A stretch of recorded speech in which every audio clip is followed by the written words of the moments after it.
Today we've got a great revenge story against a guy who tried to sell a family's house out from under their noses. We'll get into that in a bit, but first, I ruined my boss's life. A few years ago, I worked for a couple of months in a pastry shop. To work there, my boss promised me 8 hours a day except Mondays, half day, and Thursdays, closed, and 700 euros a month, obviously all off the books. Although I had some resentment about working illegally, I accepted anyway because I needed some money. The first day of work, I was in there for 11 hours, from 5:30 a.m. to 1:30 p.m., and then from 3 p.m. to 6 p.m. I thought it was normal since it was my first day, even if in reality some doubts came to me right away because all the others had been there as much as me, and for them it was certainly not the first day. The situation continued to be this: hours ranging from 10 to sometimes 13 hours a day. Furthermore, for 2 weeks in a row, on Monday, the day on which we were only supposed to work in the morning, we instead worked with the schedules of the other days. At the end of the month, I asked for my well-deserved salary, and my boss got angry telling me that I was only thinking about money, when in reality, I hadn't even asked him to pay me for the multiple hours of overtime. He then told me that he would pay everyone at the end of the first week of the following month. The following day, after working as usual for 11 hours, at the end of the shift, he called me aside, telling me that since I'd been presumptuous, I had to show up for work on Thursday even though it was my day off. Obviously, I got angry and replied that I'd worked much longer hours than those agreed, and that I wouldn't show up for work on my day off, and so I did. Thursday came and I didn't show up, ignoring hundreds of calls from my boss and his wife. The next day, I showed up for work regularly and was severely reprimanded and then sent home for bad behavior. He told me that we would meet on Sunday to give me the money, and then I didn't have to show up again, which I already wanted to do. So Sunday arrived and showed up with 300 euros, telling me that I'd done little this month and that I hadn't been respectful towards him and his business. I got very angry and also went to call my father, who was waiting for me in the car. The two almost came to blows, so I took my father and we left, saying it wasn't over there. I kept in touch with some of my colleagues, some even over 18, with whom I'd established a good relationship with and who had also worked illegally. They told me that the next day, he had badmouthed me, saying that I was a person without any form of respect and dignity. They had witnessed the scene the previous Friday and were speechless. They thought I had to do something and not let me walk on my head like this, and they were right. So I decided to do something that no one has ever had the courage or the will to do. Or rather, go to finance to denounce the fact that he had made most of his employees work illegally and that he exploited them by underpaying them. Obviously not alone, but with my colleagues, also tired of being exploited to support me. So we decided on a day and time for a pop check and waited.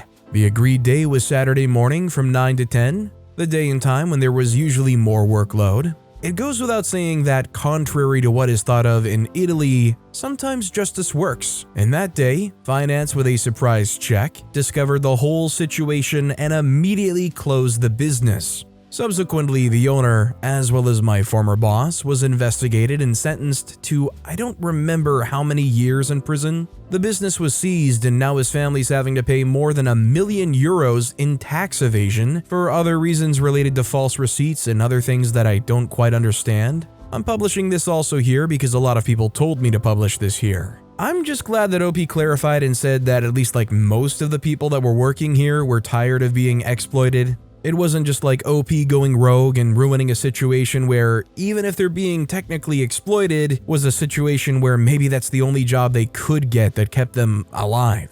Also, hi, I'm Steven, and if you guys enjoy crazy stories of revenge, why not hit those like and subscribe buttons down below? That said, our next story is Try Getting Me Fired? Enjoy Homelessness. I was an adjunct professor at a college. One of the students didn't like me and tried to get me fired by making false accusations that I'd pinched her and caressed her hair. I did not take this lightly. I could have been fired or faced criminal charges. This student was on a scholarship that required her to maintain a minimum attendance. Our college also requires a minimum attendance to pass a unit. An eye for an eye, right? I accidentally forgot to mark her name down when taking attendance, even if she was there. A few weeks later, she was gone. I was confronted by her friend that she lost her scholarship and was now living out of her car because of my carelessness in taking attendance. Little did they know. I mean, it really is kind of an eye for an eye. I mean, yeah, what they did obviously couldn't just endanger OP's job, it could have ruined their life potentially. God forbid they have to be on a registry for the rest of their life because of this false accusation. So I don't think there's really much sympathy for the girl losing her scholarship. This next story is, abuse me as a child? Teenage me might ruin your life. I've wanted to tell this story for so long and I figured this was the perfect place. When I was about 10 years old, my dad got a new girlfriend, Lauren. Lauren was an evil monster. When I first met her, she was lovely and friendly. I quickly liked her, but over the years, everything went downhill fast. It started small. Lauren would steal my things and then deny it. Of course, everyone believed her. She'd tell me that my dad loved her more than me and that if she wanted to, she could click her fingers and he'd never see me again. She'd read my diary and then told everyone what I'd written. She reported me to the RSPCA for abusing my animals. I wasn't. After a couple of years, she had my dad beating me. Yes, I know he was an adult with choices and I hold him just as responsible. She would constantly tell my dad how bad I was and encourage him to hurt me. After a while, he'd always snap and end up doing what she wanted. There are so many more things she did, but you get the picture. My dad and Lauren separated when I was about 16 years old, but they had a house together still. It was around this time, as wanting to end things miserable teenager, that I decided I'd get even. I spent months on my plan, and this is what I did. I wanted Lauren's entire life to fall apart all at once, so everything had to be perfectly timed. I started by getting her fired and a minor criminal record. Lauren worked at a police warehouse for seized items, but naughty Lauren was stealing from the warehouse. So I made notes on what she stole and when. Once I had a decent enough list, I anonymously contacted her boss with my list. Lauren was immediately suspended.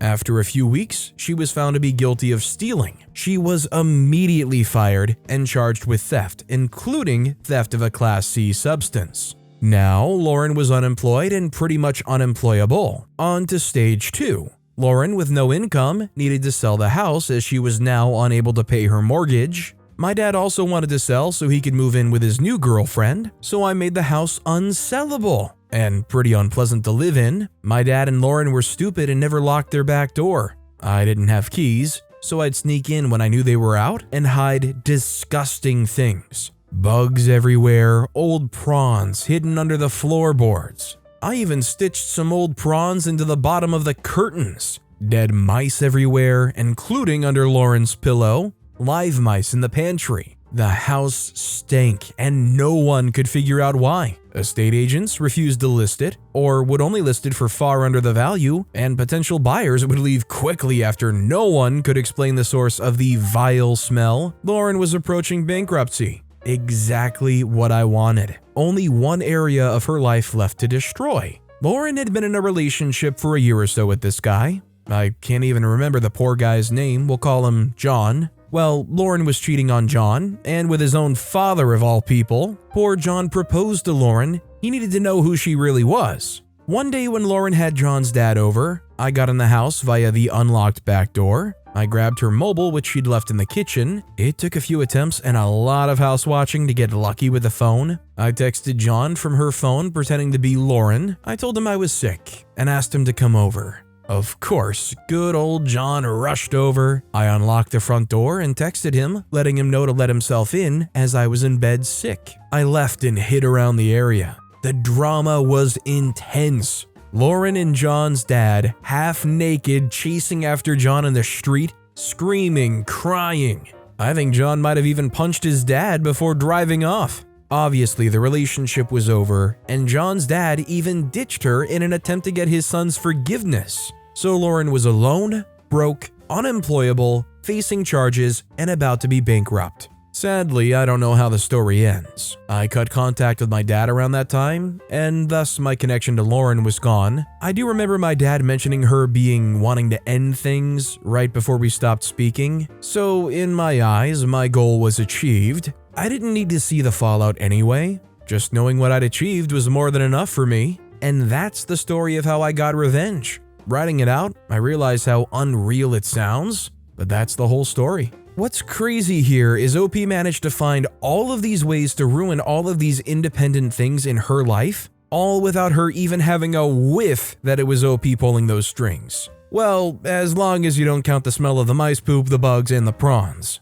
This next story is Grandma's Revenge. The story was relayed to me by my grandparents, so it may be embellished, yada yada. Let's get to the story. I immediately have to write this down because it is the most amazing thing I have ever heard. I was visiting my grandma and grandpa to celebrate a bunch of summer birthdays together, but when I pulled up to their house, the plot to the right was completely empty, as in no stones, no base, no debris, just slightly overgrown grass.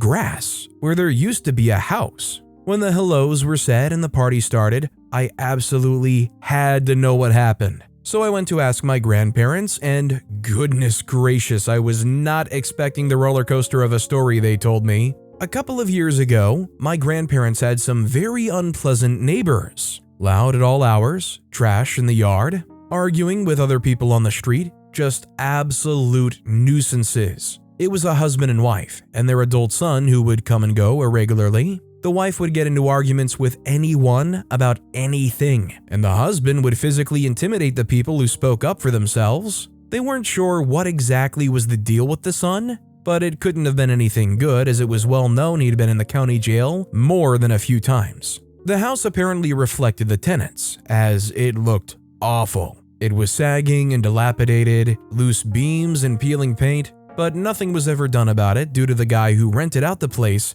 being a slumlord. We'll get to him later. It all came to a breaking point one night when my grandparents returned home to find their back door smashed in, and some of my grandpa's guitars missing. Now, grandpa loves his music and has been singing and playing his whole life, so it's safe to say those guitars are not only very memorable to him, but dang expensive too. They of course went to the police, and after some digging, they found that the guitars had been sold at a pawn shop or someplace by the son. They couldn't get the guitars back, unfortunately, but I believe my grandparents were fairly compensated since the guitars were insured. Today I learned guitars have insurance. Given how expensive the guitars were, the theft was absolutely a felony, and the son once again ended up in jail. After that, the neighbors would harass my grandparents through the fence or on their porch, meaning it was difficult for them to even sit outside.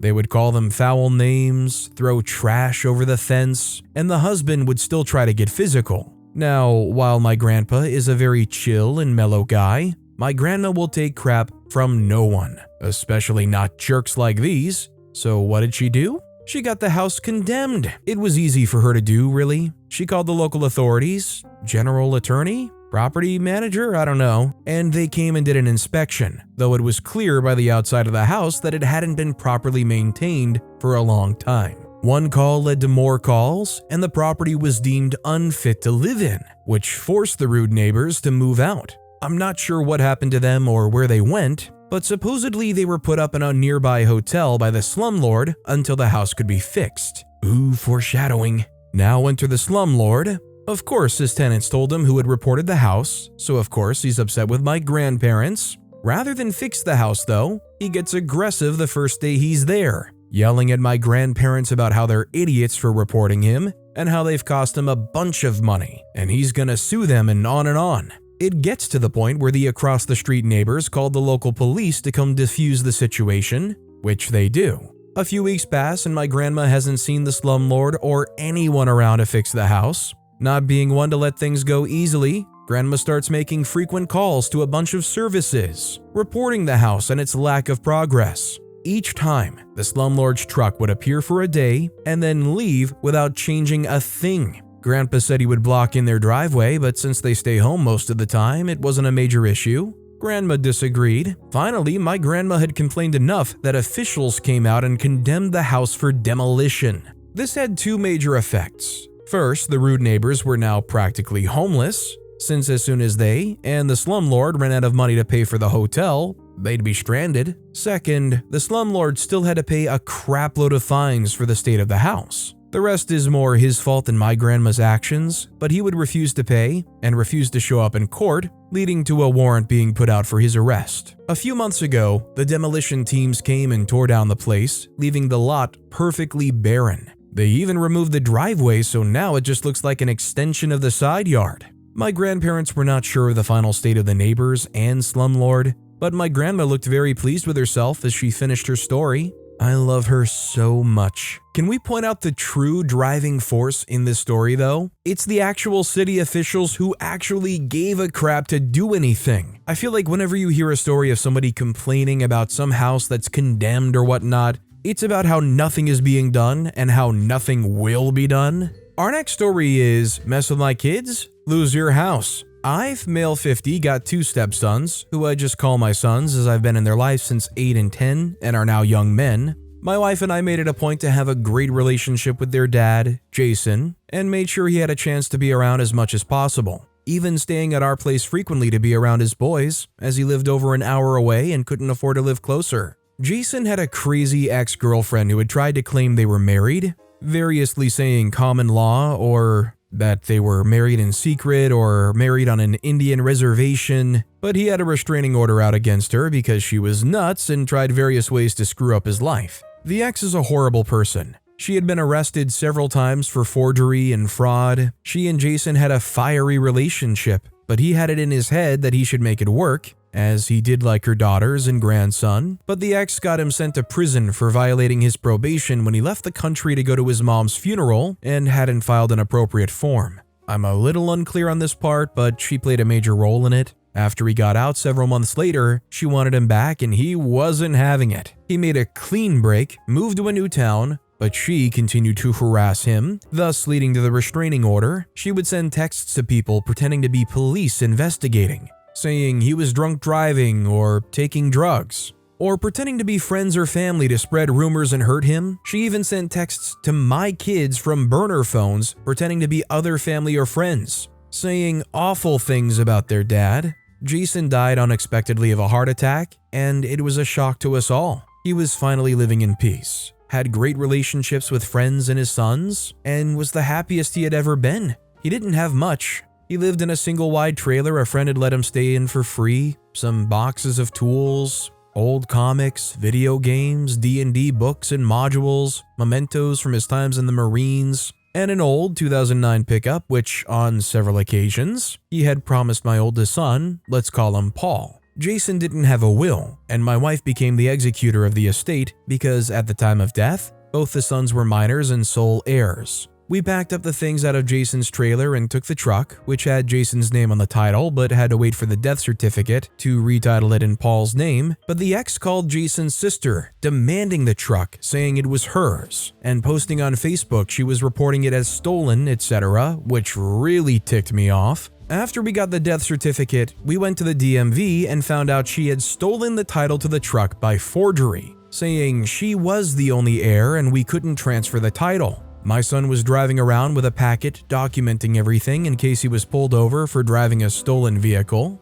We had to get a lawyer and start a special process that took several months before a director at the DMV fixed it, and we were able to title the truck with the ex, continuing to threaten and cause problems, and made everyone miserable and cost us several thousand in legal fees. Early last year, we got through probate court. The ex never showed in spite of saying that she was the wife and sole heir. The court declared the boys as the sole heirs and my wife as the executor of the estate in their names. Instead of showing up, the ex sent an email to the court saying she couldn't make it because of work. She doesn't have a job, and that Jason was never around his kids. He didn't miss a single high school football game, home or away, and never missed a home track meet, and that they were just leeching off his SSI for the back child support. She went on with a bunch of other non-relevant crap just to trash my wife and sons and pretty much said it didn't matter what the judge said, that she should get everything. During this time, we found out that Jason's name was on the deed of the ex's house. In order to get a reduction in property taxes because of Jason's disabled veteran status, she had filed papers to put him on the deed, but not the mortgage. If she had just left my kids alone, we would have let it go, but she had pushed principle beyond the point of denial, so we filed suit for half the house. Property is worth about $380,000. We went to court-ordered mediation, and she rejected a mediated settlement of a fraction of the value, which we would have taken. In April, her lawyer dropped her, and so she got a continuance on the first hearing. She then claimed that she had found a will from Jason designating her as sole heir. in addition to another signed paper that she found as a quitclaim deed from Jason for the house. I did wonder if it was this or her not paying him which caused the lawyer to drop her. She was going to go back to probate court to appeal probate and needed time for that, which the judge granted. On Tuesday, finally went to court on the deed to the house. She no-showed. The judge had inquiries to the probate court, and she never filed any papers. The trial lasted less than 10 minutes as the judge recorded the facts and awarded the estate half the property. They will impanel 3 lawyers to determine how the property will be sold, and she's going to lose her house and for the first time in her miserable life, face the consequences of her actions. Freak around and find out. I mean, she made it so darn easy to feel so good about claiming that half of the house. They even gave her an out still. They said they would take much less than half the value of the house. I imagine she didn't have the kind of money to do so anyways, but needless to say, most people in that situation are absolutely going to pursue that to the fullest extent. Our next story is, guy tries to sell house from under my family, gets his just desserts. My family was looking for a large house and found the perfect one back in the early 2000s. When my dad talked with the owners, they had agreed to getting some plumbing fixed on the house before we moved in if we moved all of their stuff into the 2-car garage so it would be easier for them to move. There was also several things to be repaired, a pool to clean, and a ton of landscaping to be done. My dad did the repairs and used his army of offspring to do all the landscaping, pool work, etc. The house was looking amazing compared to before, and we were a week from moving in. Now, I to this day do not know why my dad did this, but he had paid a cash deposit. There was no paper trail, and the owners decided to take advantage of this. When it got to be a few days before we moved in, the owners told my dad they weren't moving their stuff out of the garage or doing the plumbing fixes that were needed to use any of the bathtubs or showers in the house. He could deal with no garage and pay for the plumbing fixes, or he could freak off. No refund of deposit if he didn't like it. They even said that they were thinking of moving someone else in because the house value was more with all the fixes we had already done. My father asked to turn in the keys we'd been given the next morning because this was all told to him at 8 p.m. on a weekday. With no paperwork yet signed, there was nothing attaching my dad to the house, and no cameras or security system. He had just been freaked over a few $1,000s by the owner, and it was maybe 2 weeks to Christmas. His gift that year was going to be giving each of us kids our own rooms for the first time. Cue revenge. He brought all of us kids over to the house for a little party. Each kid was given their own special bit of destruction. Someone was shoveling sand into the pool. My brother, with anger issues, was told to punch out every hole we had patched up in the walls. The smaller kids were told to rock the banister on the stairs until it broke. I was told to rip out the landscaping we had done and make a path of it all over the stairs. Every single thing we had fixed or improved taken back by very creative and energetic children. While all this happened, my dad and stepmom went through everything in the garage from the owners and took anything they could gift to family, pawn, or sell. There were high-value collectibles, jewelry, and a computer that my dad gave to us for Christmas. The next day, my dad told the owners he had put the keys in the garage with its door open that night for them. He then unplugged the phone, and we never heard from those people again. Was it legal? No, not on either end. Did we have a good Christmas? Yes. Was it fun destroying the place? Yes. I actually did a very tastefully done carpet of hedge branches, torn out flowers, and some sand and pool gravel on the actual carpet of the house. One of those situations where they get back and they're like, "Oh my God, we're gonna call the cop." Oh, wait, we can't, unless we want to open ourselves up to a lot of liability. I mean, absolute scam artists. I don't know how they thought they were just going to get away with that. This next story is, my ex-fiance refused to respect my boundaries, so I married his best friend. Back in 2019, I had just moved my long-term partner into my house due to a series of poor life choices on his end. It had been a rocky relationship for most of its duration, but I was young and dumb. I believe this was him wanting to commit and truly start our lives. By early 2020, we were engaged. I was a full-time university student, sole caretaker for my mentally disabled mother, and taking care of the house and our pets. He worked a standard 40-hour-a-week, minimum wage job and refused to help with any aspect of life. I found out on Christmas Day 2020 he had been unfaithful and had forgotten to tell me. He was planning on leaving me, but it informed everyone except for me because he was failing to secure a new residence. Apparently, his freak buddy didn't like him enough to let him move in. At this point, it was very little love lost, and I expected he would be moving out within the coming weeks. Fast forward 3 entire months, and his search for a living place was non-existent, and he was acting more and more entitled. Clearly, by this point, he is an unwelcomed freeloader who has taken up residence in my living room.